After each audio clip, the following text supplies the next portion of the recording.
Sobrang mahahalata natin dito na sinusuyo talaga ni Danielle Padilla si Catherine Bernardo.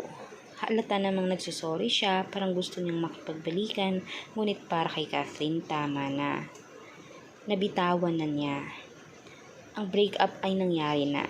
Nakasira na itong si Andeng, si Andrea Brillantes.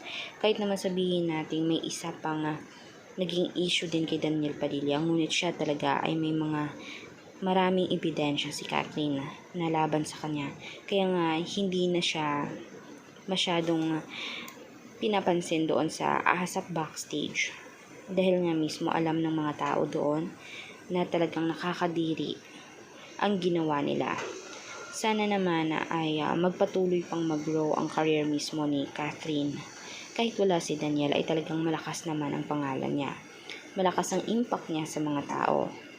Kahit naman mag-sorry pa itong si Andrea ay hindi na maibabalik pa ang sakit na naidulot nila kay Catherine. Alam ni Catherine kung saan siya lulugar. Alam niya kung paano niya ilalagay ang sarili niya sa sitwasyon. Kaya nga naman mas pinipili niyang i-let go ang isang tao.